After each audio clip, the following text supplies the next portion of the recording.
नमस्कार दोस्तों, हमारे YouTube channel Shanu sir tutorials में आपका एक बार फिर से बहुत बहुत स्वागत है। दोस्तों, आइए हम हमारी PHP एंड MySQL की जो प्लेलिस्ट है उसको हम आगे बढ़ाते हैं।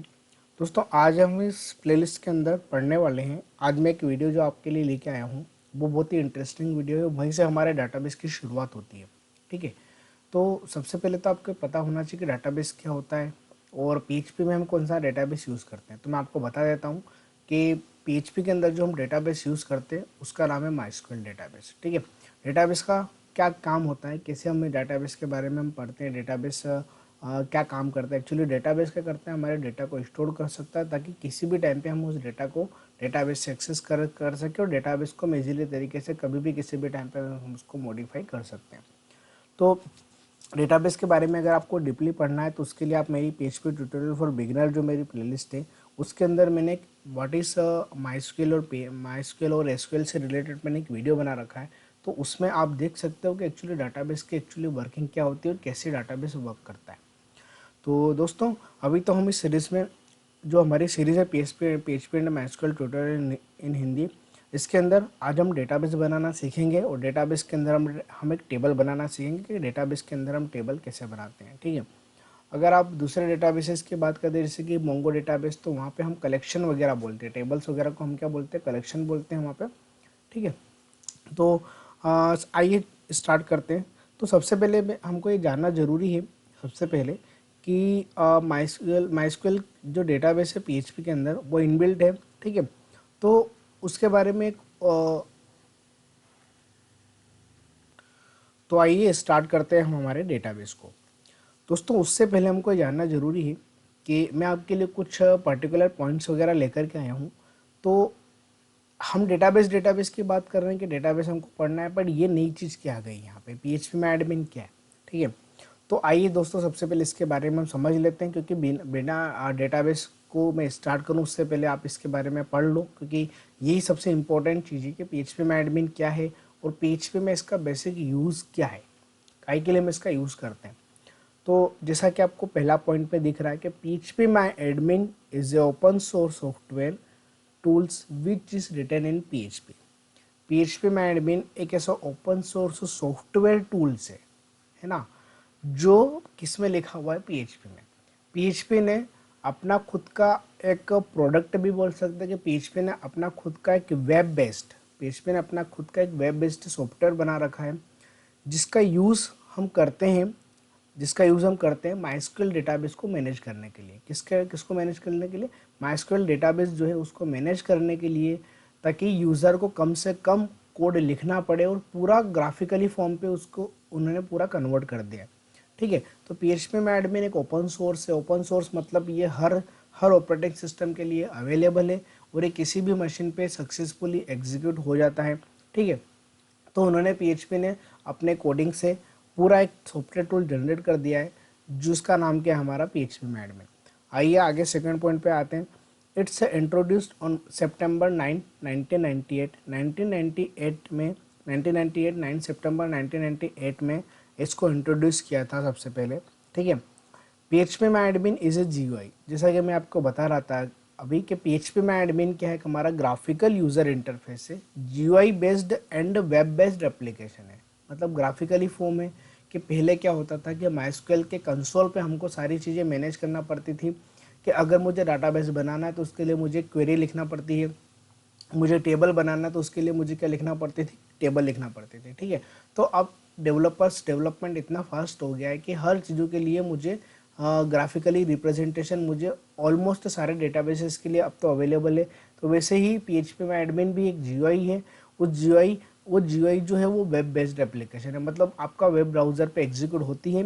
पीएचपी में एडमिन को कैसे ओपन करते हैं, कहाँ से हम उसको रन करते हैं, ये सब चीज़ें मैं आपको आगे बताने वाला हूँ। ठीक है, बट अभी आप इतना समझ लो कि पीएचपी में एडमिन एक GUI based and web based application है which is used to manage MySQL database. जैसा कि मैंने आपको बताया कि इसका काम क्या होता है, डेटाबेस को मैनेज करने के लिए, डेटाबेस को माइस्क्वेल डेटाबेस को मैनेज करने के लिए हम किसका यूज़ करते हैं, पीएचपी में एडमिन का।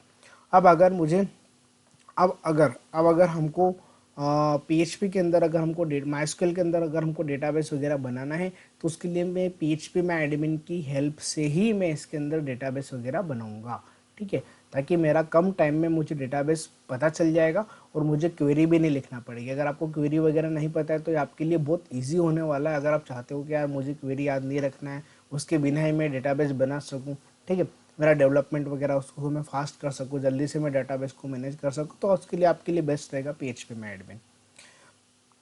This tool this tools to manage the tables and the record inside the database. सबसे पहले हम डेटाबेस बनाएंगे। डेटाबेस के अंदर जो टेबल बनेगी, टेबल के अंदर जो रिकॉर्ड्स रहेंगे उसको मैनेज करने के लिए इस टूल्स का हम यूज़ करते हैं, ठीक है।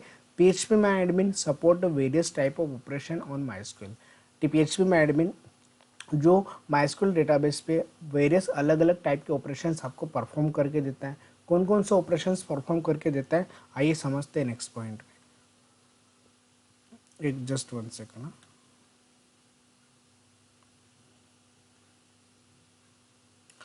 PHP MyAdmin is a most popular application. PHP MyAdmin is a most popular application for managing the MySQL database. ठीक है, PHP MyAdmin मैंने आपको अभी भी बताया था उसके पहले पॉइंट्स में कि PHP MyAdmin एक बहुत पॉपुलर एप्लीकेशन है, ठीक है, जो MySQL के डेटाबेस को मैनेजिंग करने का काम करता है। एक तरीके से एडमिनिस्ट्रेटर ही है। एक तरीके से MySQL का जो एडमिनिस्ट्रेटर है वो कौन है, हमारा PHP MyAdmin, ठीक है। वी कैन, जिस इसका नाम भी क्या लिखा है, PHP MyAdmin, ठीक है। PHP ने अपना खुद का एडमिनिस्ट्रेटर बना दिया जिसका काम क्या होता है, MySQL के डेटाबेस को मैनेज करना, ठीक। We can easily create, update, drop, delete, import and export MySQL database using this application, ठीक है। अब अगर सपोज मैंने आपको बोला कि मुझे इस डेटाबेस के अंदर, मुझे इस PHP MySQL जो डेटाबेस है उसके अंदर अगर मुझे टेबल वगैरह क्रिएट करना है, उसके अंदर मुझे रिकॉर्ड को अपडेट करना है, टेबल अपडेट करना है, उसके लिए मुझे डेटाबेस को ड्रॉप करना है, डिलीट करना है, तो इन सब के लिए आपको क्वेरी वगैरह लिखने की ज़रूरत नहीं है। पूरे GUI में अलग अलग जगह पे अलग अलग बटन्स वगैरह बने हैं, जैसे आप उस पर क्लिक करोगे वैसे ही फर्दर ऑपरेशंस आपका परफॉर्म हो जाएगा। अगर आपने क्रिएट डेटाबेस पे क्लिक करा तो आपका डेटाबेस क्रिएट हो जाएगा। बस जस्ट आपको केवल इनपुट देना पड़ेगा कि कौन सा डेटाबेस का नाम आपको रखना है। जैसे आप क्रिएट करोगे तो ऑटोमेटिकली बैकएंड पे जो PHP MyAdmin का जो बैकएंड है ना, उस पर PHP और MySQL की हेल्प से, PHP और MySQL की हेल्प से बैकएंड में क्वेरी चलेगी। उस क्वेरी के थ्रू हम डेटाबेस को इजीली मैनेज कर सकते हैं या क्रिएट कर सकते हैं, ठीक है। तो दोस्तों मैं आपको एक चीज़ और बता देता हूँ कि जो PHP MyAdmin है ये हमारा GUI है जो PHP प्लस MySQL की हेल्प से बना है। MySQL अपना काम करता है डेटाबेस का, ठीक है, और फ्रंट एंड जो है उसका फ्रंट एंड है जो GUI है वो आई थिंक उन्होंने HTML और CSS, बूटस्ट्रैप, जावास्क्रिप्ट वगैरह की हेल्प से बना रखा है। बट इसका जो बैकएंड है वो क्या है, हमारा PHP, ठीक है। तो PHP और MySQL की हेल्प से उन्होंने पूरा एक ग्राफिकली फॉर्म बना दिया ताकि यूजर्स के लिए काफ़ी ईजी हो जाए डेटाबेस बनाना, ठीक है। नेक्स्ट पॉइंट में आते हैं। It is already included into PHP server such as XAMPP and WAMP server. ये बहुत अच्छा पॉइंट है कि आप अगर सोचोगे कि यार PHP में एडमिन तो एक सॉफ्टवेयर है, जबकि मैंने तो ऑलरेडी PHP के जो XAMPP और WAMP सर्वर मैंने ऑलरेडी मेरी मशीन पे इंस्टॉल कर रखे हैं, क्योंकि मुझे PHP पढ़ना है तो उसके लिए मुझे XAMPP सर्वर या WAMP सर्वर की ऑलमोस्ट मुझे रिक्वायरमेंट रहेगी ही रहेगी, ठीक है। तो वो तो मैंने ऑलरेडी इंस्टॉल कर लिया है, तो क्या मुझे अलग से MySQL इंस्टॉल करना पड़ेगा? ये हमारे लिए एक बहुत सवाल है, ये हमारे लिए क्वेश्चन है। क्या हम जो PHP MyAdmin पढ़ रहे हैं, जैसा कि हमने पढ़ा कि सॉफ्टवेयर टूल्स है, तो क्या हमको इसको अलग से इंस्टॉल करना पड़ेगा? जी नहीं दोस्तों, मैं आपको बिल्कुल बता देता हूँ कि अगर आपने XAMPP और WAMP इंस्टॉल कर रखा है तो उसी के साथ में एम्बेडेड है हमारा पहले से PHP MyAdmin। कैसे ओपन करना है वो मैं आपको अभी आगे थोड़ी देर में बताने वाला हूँ। बट आप बिल्कुल इस चीज़ को इग्नोर कर देना कि आपको अलग से इंस्टॉल करने की कोई भी ज़रूरत नहीं है। आप अगर अलग से इंस्टॉल करना चाहते हो तो वो कहाँ से इंस्टॉल करना है, उसके लिए आप गूगल पे PHP MyAdmin लिखो। आपको जो डेस्कटॉप पे जो आपकी नेट जो आपको रिस्पॉन्स देगा उसमें आपको PHP MyAdmin को आप इजीली डाउनलोड कर सकते हैं। पर ऐसा मैं आपको अभी इसलिए नहीं बता रहा हूँ क्योंकि मैं PHP के अंदर पढ़ रहा हूँ और अंडरस्टूड है कि PHP के अंदर अगर हम पढ़ रहे हैं तो PHP के जो सॉफ्टवेयर है XAMPP और WAMP उसमें ऑलरेडी पहले से PHP MyAdmin इंक्लूडेड होकर के आता है, ठीक है। तो ये पहले से PHP सर्वर के अंदर इंक्लूडेड है, इसको आपको अलग से इंस्टॉल करने की ज़रूरत नहीं है। अगर किसी को भी अलग से इंस्टॉल करना है कि नहीं यार सर मुझे अलग से इंस्टॉल करना है, तो उसके लिए आप मुझे कमेंट बॉक्स में बताएं, मैं आपको पूरी प्रोसेस में आपको एक वीडियो अलग से बना के दूंगा कि PHP में एडमिन कहाँ से डाउनलोड करते हैं, क्या क्या उसके अंदर सेटिंग वगैरह करना पड़ती है। ठीक है, तो अभी आप PHP पढ़ रहे हो इसलिए मैंने इसके बारे में मैं आपसे डिस्कस नहीं करूँगा कि हमको उसको कहाँ से डाउनलोड करना है, बट मैं आपको केवल इतना बताऊँगा कि XAMPP और WAMP के अंदर हम PHP में एडमिन कहाँ से ओपन करेंगे और कैसे हम उसको हैंडल करेंगे। ठीक है, लास्ट पॉइंट है it's working on any platform. जैसा कि हमने पहले ही पढ़ लिया कि ओपन सोर्स सॉफ्टवेयर है। ओपन सोर्स मतलब ये किसी भी मशीन पे इजीली एग्जीक्यूट हो जाता है, किसी भी ब्राउज़र पे ये इजीली एग्जीक्यूट हो जाता है। तो इसके लिए उसको हम उन्होंने प्लेटफॉर्म इंडिपेंडेंट बना दिया। ये हर ऑपरेटिंग सिस्टम के लिए आपके पास अवेलेबल होगा। ठीक है, तो दोस्तों ये हमने थोड़ा सा एक इंट्रोडक्शन देखा है इसके बारे में कि PHP में एडमिन क्या होता है, कैसे हम उसका यूज़ करते हैं। ठीक, तो अब हम समझते हैं कि यार जैसा कि अभी हमने देखा कि ये एम्बेडेड है XAMPP और WAMP सर्वर के अंदर। अब सबसे पहले तो मैं बता देता हूँ कि अगर आपने PHP अगर आप बिगिनर हो तो आप पहले से इस वीडियो को मत देखें, पहले आप XAMPP और WAMP सर्वर के बारे में पढ़े, उसको आप इंस्टॉल करना सीखे, कैसे हम इंस्टॉल करेंगे, PHP के प्रोग्राम बनाना सीखे। ये जो वीडियो है ये MySQL जिसको डाटाबेस वगैरह पढ़ना है PHP के अंदर, एक करंट ऑपरेशन बनाना है, ठीक है, वेब बेस्ड एप्लीकेशन बनाना है, प्रोजेक्ट बनाना है, तो उसके लिए मुझे डाटाबेस की ज़रूरत पड़ेगी, तब जाके आप इस वीडियो को देखें। ठीक है, तो उसमें आपको हेल्प लगेगी कि PHP में एडमिन क्या होता है, कैसे हम उसको वर्क करते हैं। तो सबसे पहले तो मैं आपको ओपन करके बताता हूँ कि उसके पहले आप आपकी मशीन पे ये चेक जरूर कर लेना कि आपके पास XAMPP सर्वर इंस्टॉल्ड है या फिर आपके पास WAMP सर्वर इंस्टॉल है। ठीक है, अब हम आते हैं, सबसे पहले तो हम स्टार्ट करते हैं कि हमारा जो कंट्रोल पैनल है XAMPP का, जैसा कि आपको यहाँ पे दिख रहा है कि XAMPP का जो कंट्रोल पैनल है, इस पर जब मैंने डबल क्लिक करता हूँ तो इसका जो कंट्रोल पैनल है XAMPP सर्वर का, इसको सबसे पहले मैं स्टार्ट कर लेता हूँ। वेट करते हैं थोड़ा सा। ठीक है, देखो दोस्तों यहाँ पे आ गया है, अब XAMPP का कंट्रोल पैनल आ गया है। ठीक है, इसमें अपाचे और MySQL मुझे दोनों को स्टार्ट करना पड़ेगा। अपाचे मेरा एक मीडिएटर सर्वर है, उसको तो मुझे स्टार्ट करना पड़ेगा। ठीक है, और एक और जो है मेरा MySQL को भी क्या करना पड़ेगा, हमको स्टार्ट करना पड़ेगा। क्यों? क्योंकि हमको PHP में एडमिन भी ओपन करना है और उसके अंदर मुझे डाटाबेस बनाना है। तो इसके लिए मुझे MySQL जो है हमारा डाटाबेस, एम्बेडेड डाटाबेस है, उसको हमको स्टार्ट यहाँ पे करना पड़ेगा। तो दोनों को मैंने यहाँ पे बहुत ईजीली तरीके से स्टार्ट कर दिया। ठीक है, दोनों के भी नीचे देखो यहाँ पे कोई एरर वगैरह नहीं आ रही, मतलब सक्सेसफुल ये दोनों स्टार्ट हो चुके हैं। अब स्टार्ट हो चुके हैं तो उसके लिए हमको कहाँ जाना पड़ेगा, उसके लिए मैं आपको बता देता हूँ कि आप एक ब्राउज़र को ओपन करो, उस ब्राउज़र पे आप जाओ, ब्राउज़र पे लिखना पड़ेगा आपको लोकल होस्ट। ओनली क्या लिखना पड़ेगा आपको? Local host. जैसे आपने लोकल होस्ट लिख के एंटर मारा, जैसे आप लोकल होस्ट लिख के एंटर करते हो, ठीक है, तो आपके पास एक स्क्रीन पे कुछ दिखेगा, है ना। इसका नाम ये हमारे XAMPP का डैशबोर्ड है, XAMPP Apache plus MariaDB plus PHP plus Perl. ठीक है, और जो विंडोज़ का जो वर्जन है हमारा XAMPP का विंडोज़ के लिए वो है 7.3.11 है। ठीक है, और इसके बारे में आप यहाँ से थोड़ा सा पढ़ भी सकते हो। ठीक, तो इसमें आपको थोड़ी बहुत हेल्प मिलेगी। ठीक है, अगर आपको इसकी हिस्ट्री वगैरह देखना है, इसके ब्लॉग वगैरह देखना है, तो ब्लॉग वगैरह में भी आप इजीली इसको पढ़ सकते हो। ठीक है, तो दोस्तों अब हम ये देखते हैं कि यार हमको ये चीज़ ओपन करने से क्या मतलब, हमको तो कहाँ जाना है? PHP my admin. जैसा कि मैंने आपको बताया है कि हमको क्या स्टार्ट करना पड़ेगा, PHP में एडमिन, क्योंकि मुझे डाटाबेस बनाना है तो मुझे उसके GUI पे जाना पड़ेगा। तो ये वेब पे ओपन हो रहा है, ये आप देख रहे हो ब्राउज़र पे ओपन हो रहा है। तो जैसे ही मैंने लोकल होस्ट के अंदर डैशबोर्ड लिखा, तो यहाँ पे आप लिंक देख रहे हो कि यहाँ पे क्या है, PHP माई एडमिन। जैसे ही मैं इसको रन करता हूँ तो उसके लिए, जैसे मैं इसको रन करूँगा तो मुझे मेरे लैपटॉप की स्क्रीन पे एक PHP में एडमिन का एक GUI दिखने वाला है। जैसे कि जैसे ही मैंने इस पर क्लिक किया तो हमको यहाँ पे PHP में एडमिन का जो GUI है ग्राफिकली है, वो ग्राफिकली यूज़र फॉर्म है, जो वेब बेस्ड है, जो MySQL के डेटाबेस के ऑपरेशन को परफॉर्म करने के लिए यूज़ में आता है, वो बस थोड़ी देर में आपके पास आपके स्क्रीन पे ओपन होने वाला है। थोड़ा वेट कर लेते हैं। देखो दोस्तों, local host PHP my admin लिखना आप डायरेक्ट भी लिख सकते हो। अगर आपको ऐसा नहीं लिखना है क्या लोकल होस्ट के बाद आप डैशबोर्ड पे जा रहे हो, डैशबोर्ड के बाद फिर आप क्लिक कर रहे हो, तो आप डायरेक्ट भी ऐसे टाइप कर सकते हो कि local host dash dash PHP माई एडमिन, PHP माई एडमिन, ऐसा भी आप लिख के डायरेक्टली इंटर कर सकते हो अगर आपको डायरेक्टली डेटाबेस ओपन करना है। तो आप देख रहे हो आपके लैपटॉप की स्क्रीन पे कि ये जो PHP में एडमिन है, ठीक है, ये हमारा GUI है, ग्राफिकली फॉर्म है, जो हमारा हमारी लैपटॉप के स्क्रीन पे ओपन हो चुका है।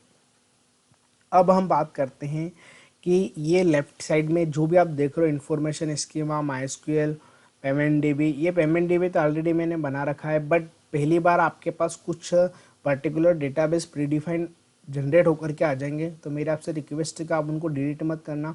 इन्फॉर्मेशन स्कीमा है, माइस्क्यूएल पहले से आता है, परफॉर्मेंस स्कीमा ये भी पहले से आता है, टेस्ट करके भी पहले से आता है, और PHP में एडमिन भी क्या आता है।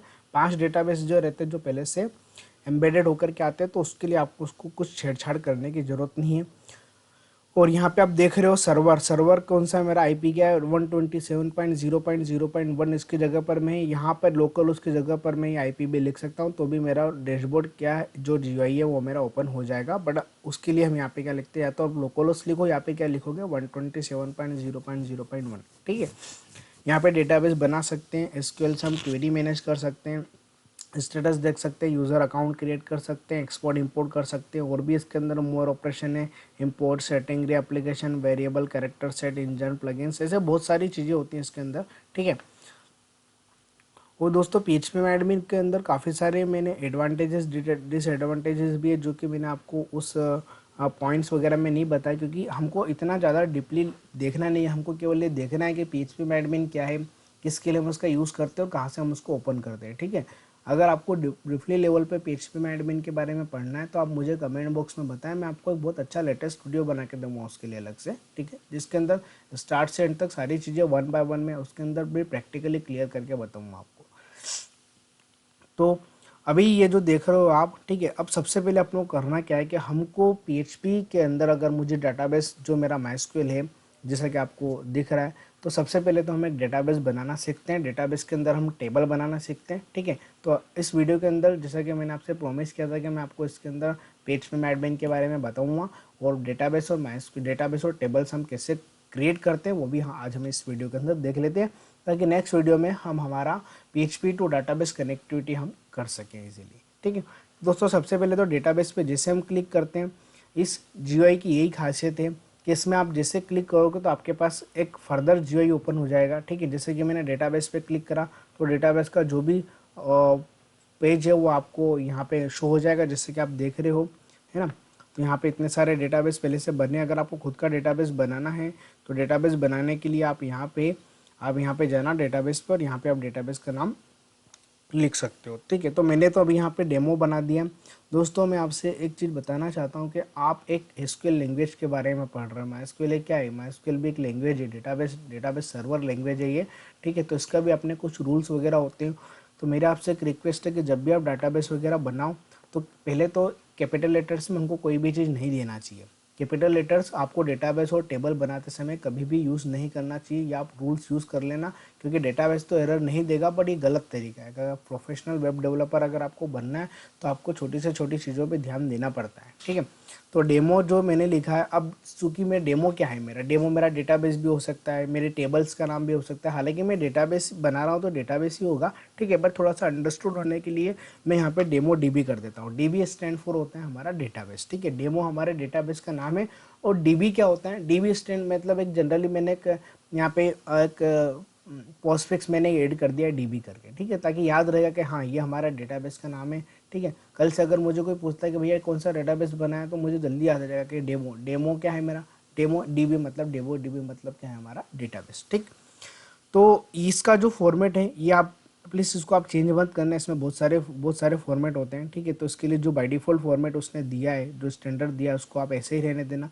जिसे आप क्रिएट करोगे तो इसके बैकएंड पे क्वेरी चलेगी, उस क्वेरी की हेल्प से इधर जो लेफ्ट साइड में मेरा डेटाबेस का नाम क्या हो जाएगा, जनरेट हो जाएगा। जैसे मैं क्रिएट करता हूँ तो देखो यहाँ पर डेटाबेस डेमो DB जो है वो मेरा हैज़ बीन सक्सेसफुली क्रिएट हो चुका है, जनरेट हो चुका है। जैसा कि आप देख रहे हैं कि लेफ्ट साइड में यहाँ पे इतने सारे डेटाबेस के साथ में मेरे पास एक डेटाबेस और कौन सा आ गया, डेमो DB।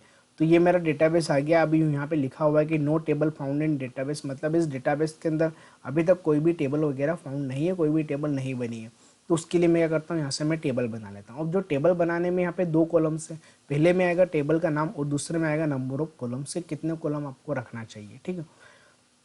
तो मैं आपको बता देता हूँ कि यहाँ पर हम टेबल क्या बनाएं। अभी मुझे PHP वगैरह तो पढ़ना नहीं है कि मैं उसके लिए किसी साइन अप पेज या लॉगिन पेज के मैं इस पर कनेक्टिविटी करना चाहता हूँ, ठीक है। तो अभी तो मैं जनरली एक आपको टेबल बना के बता देता हूँ एक यूज़र टेबल बना लेते हैं, ठीक है। यूज़र नाम की मैंने एक टेबल बना ली है। और नंबर ऑफ कॉलम्स कितने रखना चाहिए, नंबर ऑफ कॉलम्स रखने के लिए जैसे कि सपोज कितने कॉलम्स रखना है आपको, 3 कॉलम्स रखना है। एक नेम रख लो, एक ईमेल आईडी रख लो और एक और क्या रख लो आप, उसके अंदर पासवर्ड रख लो। 3 चीज़ें आप रख लोगे, आपके लिए सफिशिएंट रहेगा, ठीक है। तो इसके लिए मैं नेम है, एक ईमेल आईडी और एक पासवर्ड, ये 3 चीज़ें मैं रख रहा हूँ, ठीक है। अभी मैं इसके अंदर आईडी किस लिए बनाते हैं, टेबल के कॉलम्स में आईडी क्या होती है, वो मैं आपको जब हम PHP किसी साइनअप पेज को जब हम डेटाबेस से कनेक्ट करेंगे तब मैं आईडी के बारे में बताऊंगा, ठीक है। तो चलो दोस्तों एक काम करते हैं, ठीक है, आईडी भी बना ही लेते हैं, ठीक है। तो आपको नेक्स्ट वाले वीडियो में इतना ज़्यादा कॉम्प्लिकेटेड नहीं रहेगा, ठीक। तो यूज़र का नाम है, अब जैसे कि मुझे 3 चीज़ बनानी है, एक नेम बनाना है, एक ईमेल आईडी बनाना है और एक क्या बनाना है, हमको पासवर्ड बनाना है। तो मुझे 3 कॉलम्स बनाने हैं, पर मैं एक कॉलम बढ़ा के लेता हूँ हमेशा, उसके लिए किसके लिए लेता हूँ, आईडी के लिए, ठीक है। आईडी क्या होती है अभी आपको समझ में आ जाएगा। तो मैं यहाँ पे टोटल कितने कॉलम रख रहा हूँ, 4। अब 4 कॉलम्स जो मैंने रखे हैं, अब जिसे मैं गो करूँगा तो मेरे पास 4 कॉलम मुझे यहाँ पे दिख जाएंगे, जहाँ पे मुझे कॉलम के नाम मेंशन करना पड़ेंगे। जैसा कि मैं आपको यहाँ पे थोड़ा सा मिनिमाइज़ कर देता हूँ, ठीक है। सबसे पहले कॉलम का नाम क्या रखना है, मुझे आईडी रखना है, जैसे कि मैंने आपको बताया। तो दूसरे कॉलम का नाम क्या रखना है, मुझे नेम रखना है। तीसरा कॉलम का नाम मुझे रखना है यहाँ पे ईमेल आईडी रखना है। और फोर्थ कॉलम का नाम मुझे क्या रखना है, पासवर्ड रखना है, ठीक है। तो नेम है, इसको मैं ईमेल आईडी पूरा भी लिख सकता हूँ। और एक चीज़, जैसा मैंने आपको डेटाबेस बनाते समय बताया है कि आप कोई भी स्पेशल कैरेक्टर कैपिटल लेटर्स आप यूज़ मत करना।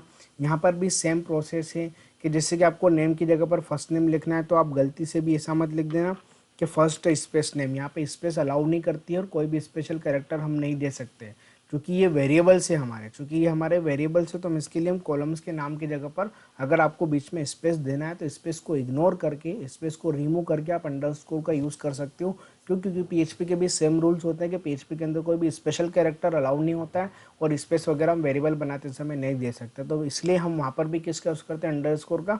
और यहाँ पर भी मैं किसका यूज़ करूँगा, अंडरस्कोर का, ठीक है। तो आप ध्यान रखना है इस चीज़ को कि प्लीज़ मेरे आपसे एक रिक्वेस्ट है कि डाटाबेस पढ़ रहे हो तो आप बहुत केयरफुली इस सब चीज़ों को मैनेज करना पड़े। आप केयरफुली आप इस चीज़ को मैनेज करा करो। क्यों, क्योंकि हमारा मेनली काम है किस पे होता है, हमारा डेटाबेस पे, ठीक है। तो डेटाबेस को अगर मैं कॉम्प्लिकेटेड बना दूँ तो हो सकता है कि मेरी वेब एप्लीकेशन लोड होने में काफ़ी टाइम लगे, मेरा डेटा डेटाबेस से लोड होने में काफ़ी टाइम ले ले, ठीक है। तो इसके लिए आप बहुत सारी चीज़ों को यहाँ पे मैनेज करा करो, ठीक है। आईडी नेम है, नेम जो रहेगा आईडी इंटीजर की जगह पर मैं इसको वेरकर बना लेता हूँ। अब ये वेरकर क्या हो, दोस्तों आपके दिमाग में एक सवाल आ रहा होगा कि ये वेरकर क्या होता है, ठीक है। वेरकर मतलब होता है वेरिएबल कैरेक्टर का कलेक्शन होता है, ठीक। अब नेम में हालांकि मैं टेक्स्ट भी दे सकता हूँ, हालांकि मैं यहाँ पर मैं टेक्स्ट भी दे सकता हूँ जैसे कि आप नीचे देख रहे हो, ठीक है। बट टेक्स्ट में लेंथ फिक्स होती है, कैरेक्टर फिक्स होते हैं, ठीक है।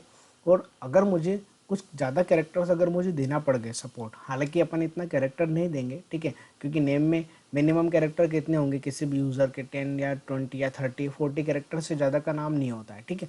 बट फिर भी हम यहाँ पे नेम टेक्स्ट की जगह पर हम किसका यूज़ करेंगे, वेरकेयर की लेंथ कुछ ज़्यादा होती है कंपेरिजन टू टेक्स्ट, तो टेक्स्ट फिक्स होता है। और दूसरी बात है कि टेक्स्ट को हम इंडेक्स नहीं बना सकते, इंडेक्सिंग हम टेक्स्ट पे नहीं कर सकते हैं और वेरकेयर पे हम इजीली कर सकते हैं इंडेक्सिंग। अभी इंडेक्सिंग क्या होता है आगे समझते हैं इसके बारे में, ठीक है। नेम जो रहता है वो हमारा वेरकेयर रहता है, ईमेल आईडी भी हमारा वेरकेयर रहेगा, क्यों, क्योंकि मुझे @ वगैरह भी देना पड़ सकता है इसके अंदर, ठीक है। तो इसके लिए मैं यहाँ पे वेरकेयर करता हूँ, पासवर्ड भी क्या रहेगा हमारा यहाँ पे वेरकेयर, ठीक।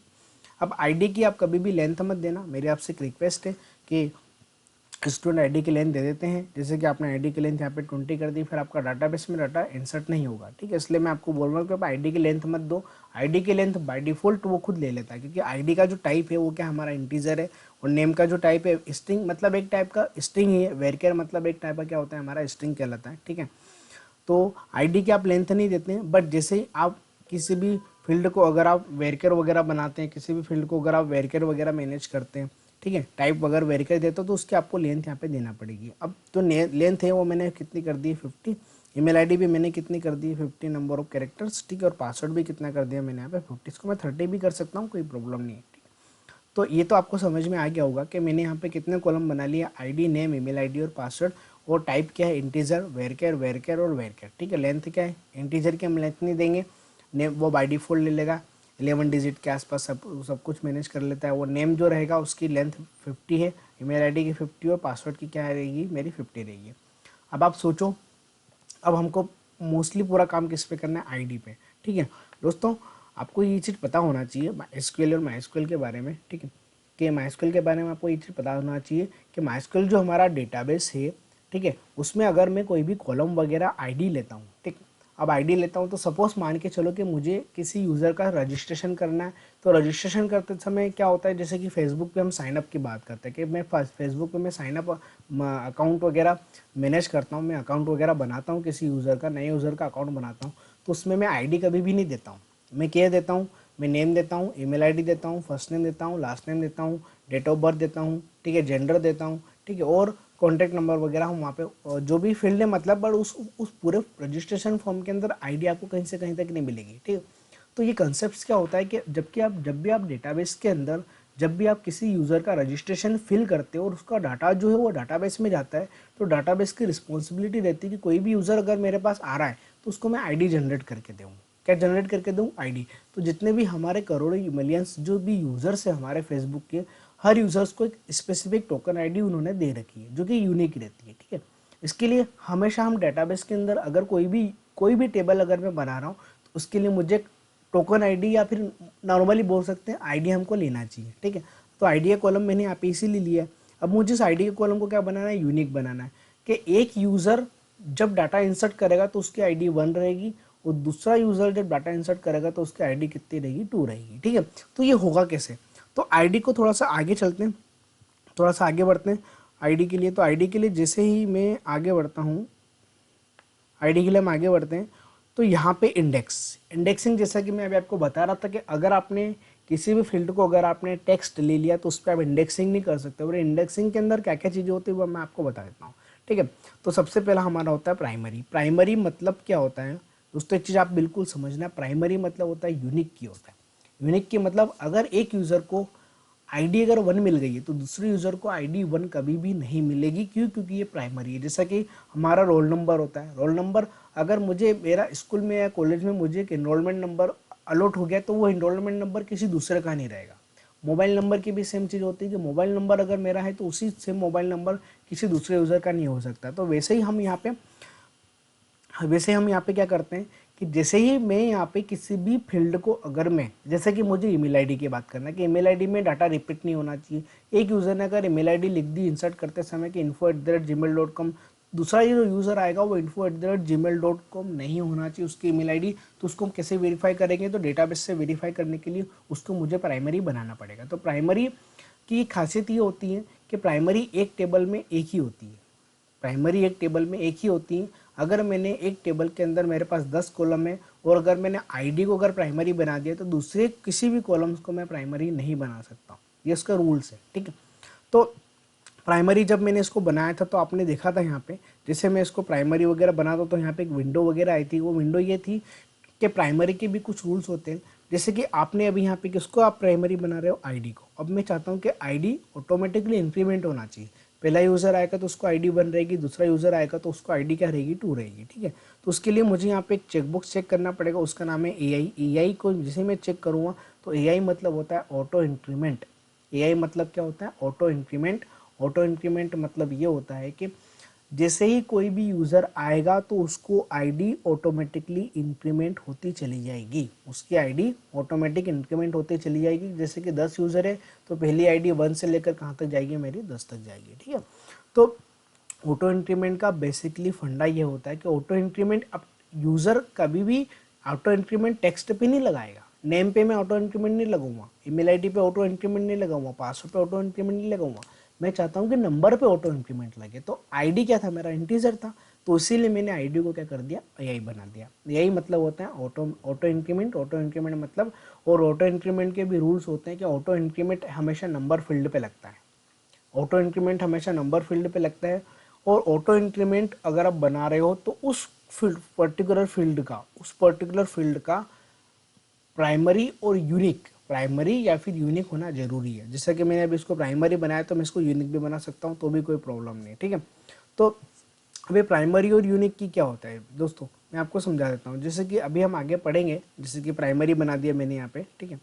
तो प्राइमरी मतलब क्या होता है कि अगर मैंने किसी फील्ड को प्राइमरी बना दिया है, तो अगर मुझे दो टेबल के बीच में रिलेशनशिप करना है, जैसे कि मैं अगर ई कॉमर्स की बात करता हूँ तो मेरे पास एक कैटेगरी है, मेरे पास एक कैटेगरी है, जैसे कि आप फ्लिपकार्ट वगैरह पे देखते हो, अमेजन वगैरह पे देखते हो, तो जैसे आपने इलेक्ट्रॉनिक्स जो कैटेगरी पे क्लिक करा तो उसके जितने भी सब कैटेगरी से सारी ओपन हो जाती है कि इलेक्ट्रॉनिक्स में मोबाइल होता है, वॉशिंग मशीन आती है, फ्रिज आती है ना, कैलकुलेटर्स आते हैं, ये सारी चीज़ें किसके अंदर आती है, हमारे इलेक्ट्रॉनिक्स के अंदर। तो हम ये चाहते हैं कि जब मैं दो टेबल बनाऊँ, एक टेबल मेरे पास इलेक्ट्रॉनिक की रहेगी, एक टेबल रहेगी मेरे पास सब कैटेगरी की रहेगी या फिर प्रोडक्ट की रहेगी। तो जैसे मैं चाहता हूँ कि मैंने इलेक्ट्रॉनिक पे क्लिक करा तो उसके प्रोडक्ट आना चाहिए, तो एक टेबल तो मेरे पास इलेक्ट्रॉनिक है और एक टेबल मेरे पास प्रोडक्ट है। अब इलेक्ट्रॉनिक पे जैसे ही मैंने क्लिक करा तो मुझे प्रोडक्ट टेबल से पूरे प्रोडक्ट उठा के लेके आना है, तो दोनों टेबल के बीच में कुछ तो रिलेशनशिप होना चाहिए कि अगर मैंने इलेक्ट्रॉनिक टेबल पे अगर मैंने इलेक्ट्रॉनिक अगर मैंने इलेक्ट्रॉनिक पे अगर मैंने क्लिक करा तो मुझे उस इलेक्ट्रॉनिक से रिलेटेड जितने भी प्रोडक्ट है सारे प्रोडक्ट मुझे शो करना है। तो दोनों टेबल के बीच में रिलेशनशिप बनाने के लिए हम फॉरेन की का यूज़ करते हैं। किसका यूज़ करते हैं हम? फॉरेन की का। और पहली जो टेबल है आपकी, पहली टेबल है और एक आपके पास दूसरी टेबल है, तो दोनों के टेबल के बीच में फॉरेन की रिलेशनशिप कब बनता है? जब पहली टेबल का आईडी वो भी प्राइमरी होना चाहिए।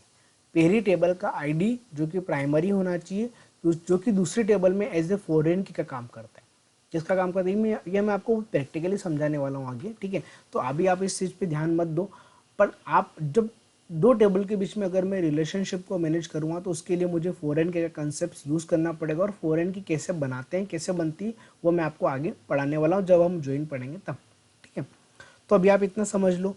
तो दोस्तों आपको इतना तो समझ में आ ही गया होगा कि आईडी हम किस लिए बना रहे हैं। आईडी हम इसलिए बनाते हैं कि कोई भी यूज़र जब फॉर्म फिल करे तो डाटाबेस की रिस्पॉन्सिबिलिटी है कि उसको एक पर्टिकुलर आईडी आप प्रोवाइड करके दो, ठीक है। अब जैसे कि दो यूज़र बिल्कुल सेम नाम के हो गए, एक यूज़र का नाम हो गया अमित और दूसरे यूज़र का नाम भी क्या हो गया अमित, तो मैं दोनों को मैनेज कैसे करूँगा कि भैया इस अमित का नंबर कौन सा है, इस अमित का नंबर कौन सा है। तो उसके लिए हम क्या करते हैं, यहाँ पे आईडी बना लेते हैं। तो आईडी आप बना रहे हो तो दोस्तों मैं एक बार वो रिपीट कर देता हूँ कि जो सबसे पहले तो आपको क्या करना पड़ेगा, सबसे पहले आप है ना डाटाबेस में जाना, यहाँ पे डाटाबेस पे जाना, यहाँ पे आपको डाटा इस पे आप क्लिक करना तो डाटाबेस आपका ओपन होगा। सबसे पहले आपको डाटाबेस बनाना पड़ेगा। डाटाबेस के अंदर जो मैं टेबल बना रहा हूँ यूज़र नाम की, उस टेबल में मैंने कितने कॉलम बना लिए, 4 कॉलम बना लिए। तो आईडी है, नेम है, ईमेल आईडी और पासवर्ड है। आईडी को मैंने इंटीजर लिया है टाइप, नेम और ईमेल आईडी और पासवर्ड का मैंने टाइप किया लिया है वेरकेर। आईडी के हम आईडी जब अगर इंटीजर होती है तो उसकी हम लेंथ वगैरह नहीं देते हैं, but name email ID password की हमको यहाँ पे लेंथ वगैरह देना पड़ती है, ठीक है। उसके बाद आईडी को हमने क्या बनाया, ए मतलब होता है ऑटो इंक्रीमेंट, और ऑटो इंक्रीमेंट के रूल्स होते हैं कि ऑटो इंक्रीमेंट जो बना रहे हो वो प्राइमरी और यूनिक की पे होता है। तो मैंने यहाँ पे क्या बना दिया, प्राइमरी।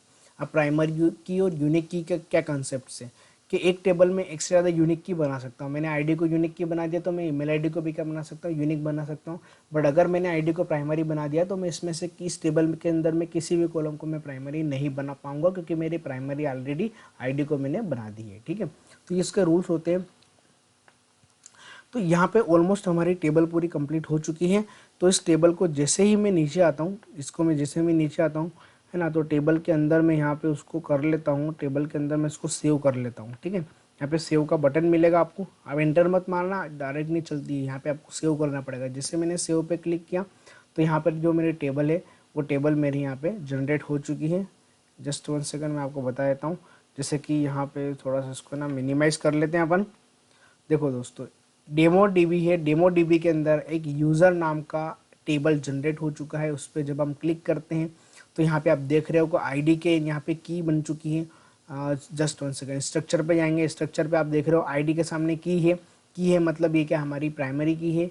इसकी इंटीजर और बाय डिफॉल्ट लेंथ कितनी होती है उसकी 11, ठीक है। नेम जो बनाया मैंने उसका टाइप किया लिया था वेरकेर, लेंथ कितनी थी 50। ईमेल आईडी का टाइप किया लिया था मैंने वेरकेर, लेंथ कितनी थी 50। पासवर्ड और का भी मैंने क्या लिया था वेरकेर, और लेंथ कितनी थी इसकी 50, ठीक है। तो और आईडी को मैंने क्या बना रखा है, ऑटो इंक्रीमेंट।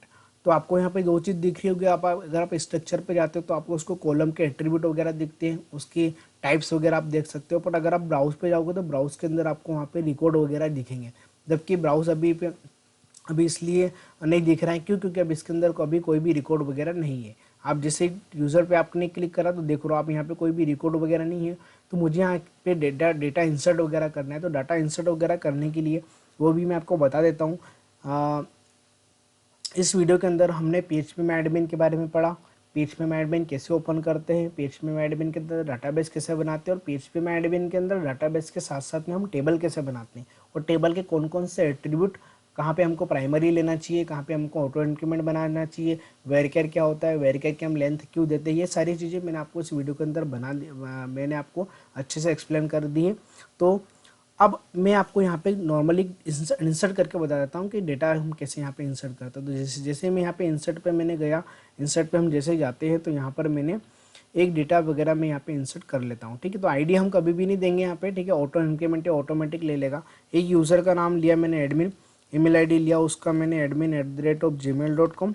ठीक है, पासवर्ड लिया मैंने यहाँ पे इन्फो। ठीक है, जैसे मैं यहाँ पे गो करता हूँ तो मेरे पास एक डेटा इंसर्ट हो चुका है। तो बैकएंड पे क्या होती है, क्वेरी चलेगी, उस क्वेरी के माध्यम से हमारा डाटाबेस की टेबल में जो यूज़र टेबल है, देखो दोस्तों यहाँ पे क्वेरी चली है, ये क्वेरी होती है एसक्यूएल क्वेरी कहलाती है। कौन सी क्वेरी कहलाती है? एसक्यूएल एक लैंग्वेज है, स्टैंडर्ड क्वेरी लैंग्वेज है, जो माइस्क्यूएल के अंदर एम्बेडेड है।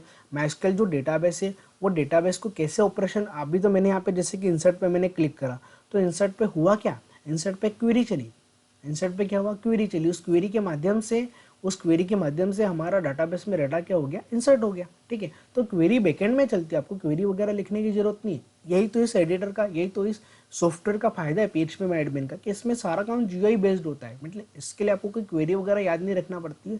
ठीक है, बट अगर आप बिगिनर हो तो आपको क्वेरी वगैरह पता होना चाहिए। क्वेरी मैं आपको आगे बताऊंगा कैसे कैसे डेटाबेस की क्वेरी होती है, इसके लिए मैं आपको एक पूरा सेपरेट वीडियो बना के अलग से बता दूंगा। ठीक है, तो एक डेटा मेरा इंसर्ट हो चुका है, मुझे इसको देखना है। तो आप डेमो DB के अंदर यूज़र टेबल में चले जाना। जैसे आपने यूज़र पे क्लिक करा तो आपको यहाँ पे एक रिकॉर्ड वगैरह शो हो जाएगा। जैसे कि आपको देख रहे हो कि ID 1 ऑटोमेटिक हो चुकी है, नेम क्या है, एडमिन है, ईमेल आईडी और पासवर्ड क्या है मेरा ये। ठीक, एक और यूज़र मैं इंसर्ट कर देता हूँ यहाँ पे। एक और यूज़र मैंने यहाँ पे नेम की जगह पर मैंने इंसर्ट करा, यहाँ पे शानू लिखा है, s@gmail.com लिखा मैंने इसका ईमेल आईडी, और पासवर्ड लिखा मैंने S123। ठीक है, जैसे मैं गो करता हूँ तो वापस से क्वेरी चलेगी, उस क्वेरी के माध्यम से मेरा डेटाबेस की टेबल में डाटा क्या होगा, मेरा इंसर्ट हो जाएगा, और उसको मैं वापस से ब्राउज करके देख सकता हूँ। तो जैसे मैंने ब्राउज पे क्लिक किया तो यहाँ पर मेरे पास एक और रिकॉर्ड आ गया। तो ये पहले का रिकॉर्ड 1 था, दूसरे की ID कितनी हो गई, 2 हो गई। ऐसा क्यों हो रहा है? ये होता है हमारा ऑटो इंक्रीमेंट का फायदा। ऑटो इंक्रीमेंट का फायदा ये होता है कि अगर मैंने किसी एक यूज़र को ID 1 दे दी तो दूसरे यूज़र को हम ID 1 नहीं दे सकते हैं। क्यों? क्योंकि ये ऑटो इंक्रीमेंट है। ऑटो इंक्रीमेंट मतलब ऑटोमेटिकली एक से इंक्रीमेंट कर देता है। अब जो नया यूज़र आएगा वो 2+1 कितना हो जाएगा, 3। और प्राइमरी का कंसेप्ट क्या मैं आपको बताता हूँ। देखो, जैसे कि सपोज मैंने इस डेटा को यहाँ से मैंने डिलीट कर दिया। जैसे मैं इस डेटा को यहाँ से डिलीट करता हूँ तो अब प्राइमरी मतलब ये कि इसकी टेबल में सेकंड नाम का रिकॉर्ड डिलीट हो चुका है।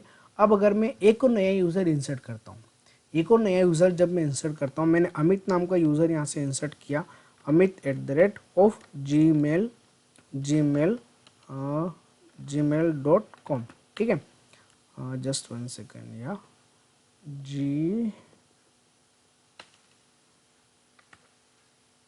gmail.com, और पासवर्ड क्या लिखा मैंने उसका, amit123। जैसे मैंने इसको गो किया तो यहाँ पे मेरे पास एक और डेटा इंसर्ट हो चुका है मेरे पास। अब इसकी आईडी करते, इसकी आईडी कितनी, जैसे कि यहाँ पे दिख रहेगा इंसर्टेड आईडी, रो आईडी कितनी होगी इसकी, 3। तो सेकंड वाला यूज़र जो था वो चला गया है।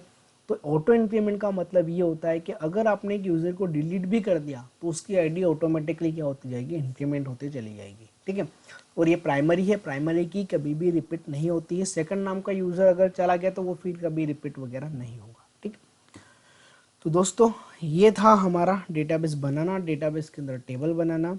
ठीक है, डेटाबेस कैसे बनाते हैं, डेटाबेस के अंदर टेबल कैसे बनाते हैं, PHP में एडमिन क्या होता है, कैसे हम उसको जेम के थ्रू जेम के माध्यम से कैसे हम हमारे GUI को ओपन करते हैं। ठीक है, ये सारी चीज़ें मैंने आपको इस वीडियो के अंदर कवर कर दी है। अगर आपको अभी भी कोई भी डाउट हो तो आप मुझे कमेंट बॉक्स में बता दें कि सर मुझे ये चीज़ समझ में नहीं आई, तो भी मैं आपको ईजिली और अच्छे से मैं उसको समझा दूंगा। ठीक है दोस्तों, इस वीडियो को यहीं पे स्टॉप करते हैं। उसके पहले अभी तक अगर आपने मेरे चैनल को सब्सक्राइब नहीं किया तो काइंडली आप सबसे पहले मेरे चैनल को सब्सक्राइब कर लें। ठीक है, और नोटिफिकेशन बेल को आप प्रेस ज़रूर कर लें। जितने भी वीडियो उसकी इन्फॉर्मेशन सबसे पहले आपको मिलती रहे। और आप इस वीडियो को लाइक ज़रूर करें, अपने दोस्तों को शेयर करें जिसको भी पीएचपी पढ़ना है, जिसको वेब डिज़ाइनिंग में अपना करियर बनाना है। यहाँ पे मेरे पास web designing and development tutorial की भी मैंने प्लेलिस्ट बना रखी है। अभी जो हम पढ़ रहे हैं पीएचपी एंड माइस्क्यूएल ट्यूटोरियल है, पीएचपी के इंटरव्यू क्वेश्चंस के अंदर भी काफ़ी अच्छे मैंने इसके अंदर क्वेश्चन वगैरह दिए हैं बना के विद प्रैक्टिकली। और पीएचपी बिगनर के लिए मैंने यहाँ पे एक सीरीज़ वगैरह जरूर बनाई है। तो मेरे आपसे एक रिक्वेस्ट है कि आप प्लेलिस्ट को एक्सेस ज़रूर कर लें, ठीक है। और आप मेरे चैनल को सब्सक्राइब करना ना भूलें, अपने दोस्तों को शेयर करें, जिनको भी पढ़ना है वो इस यहाँ से इजीली तरीके से पढ़ सकते हैं, ठीक है दोस्तों। अभी के लिए इतना ही, ओके, गुड बाय।